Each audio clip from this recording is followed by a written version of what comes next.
Paper leak किसका मुद्दा है? नीट पेपर लीक यूथ का मुद्दा है नहीं है? नीट पेपर लीक यूथ का मुद्दा है या नहीं है? तो यूथ के मुद्दों को उठाकर यूथ अगर यहाँ पर इकट्ठा हुआ है तो आपको विरोध क्यों कर रही हैं? देश को जो नेपाल बनाने की कोशिश कर रहे हैं। अगर देश नेपाल बन जाता है तो जिम्मेदारी तो अमित शाह की होगी ना। अमित शाह तो मजबूत गृह मंत्री है। हमारे होम मिनिस्टर साहब कमजोर आदमी है क्या? क्यों कमजोर है? तो आप इतना डर क्यों रही है? यूथ के मुद्दों पे मोगामेडी से लेकर और जंतर मंतर तक आप थोड़ा नहीं पूरी तरीके से सांप्रदायिक नफरत फैलाती हुई दिखती है। गोगामेडी का इतिहास आपको पता है? तो परंपरा चल रही है। आपको देश की रवायत से दिक्कत क्यों है? आपको मुल्क के रवायत से दिक्कत क्यों है? थोड़ा बहुत आपको पढ़ने लिखने की जरूरत है रिजिमा, और शायद आप पढ़ी लिखी नहीं है, इसीलिए स्कूल आपका मुद्दा नहीं है। स्कूल आपका मुद्दा नहीं है। भारत हाय हाय का मुद्दा तो आप लोग ही लगा सकते हो, और कोई तो नहीं लगा रहा है। हमने नहीं सुना भारत हाय हाय का मुद्दा कहाँ पे लगा है? भारत माता की जय। और जो भारत के विरोध भारत माता कौन है? भारत माता कौन है रिधिमा? भारत माता इस देश की माता है। बोलो कौन है? देश में अगर लोग नहीं रहेंगे तो भारत माता कौन होगी? भारत माता सड़कें हैं क्या?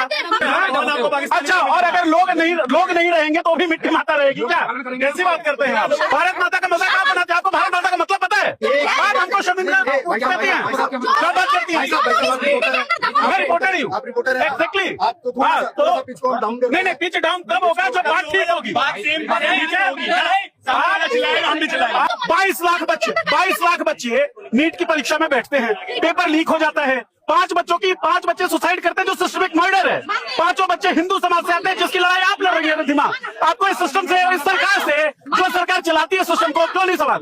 नरेंद्र मोदी नाकाम नहीं दिखते आपको? उससे पहले मैंने ये बात बोली, सरकार से सवाल पूछना अच्छी बात है, लेकिन सरकार को नेपाल बनाने की मंशा कौन सी अच्छी बात है? अरे भाई, नेपाल कौन बना रहा है? आप अभिजीत दीपके का अनाउंसमेंट सुन लीजिए। पीसफुल प्रोटेस्ट की बात कर रहे हैं वो। पब्लिक का ही तो मुद्दा है। 22 लाख बच्चे पब्लिक नहीं है क्या?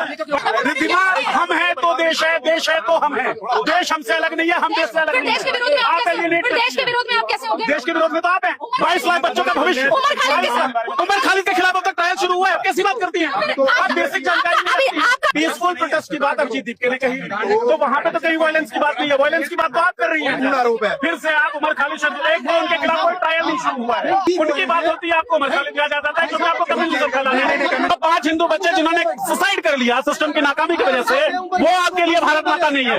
वो आपके लिए भारत नहीं है। ये होती है भाई असली पत्रकारिता, असली पत्रकार। इनका इंस्टाग्राम पेज गवर्नमेंट ने सस्पेंड करवा दिया था, तो इन्होंने बैकअप अकाउंट बनाया है, वापस एक अकाउंट बनाया, तो आप उसको भी सपोर्ट दिखा सकते हो, यूट्यूब पर भी सपोर्ट दिखा सकते हो। ऐसे पत्रकारों को सपोर्ट करो, ऐसे क्रिएटर्स को सपोर्ट करो, ताकि हम लोगों को गोदी मीडिया की जरूरत ना पड़े, ना ही किसी मेन स्ट्रीम मीडिया की जरूरत पड़े, और सभी लोगों तक, देश के सभी लोगों तक हमारी आवाज पहुंच सके।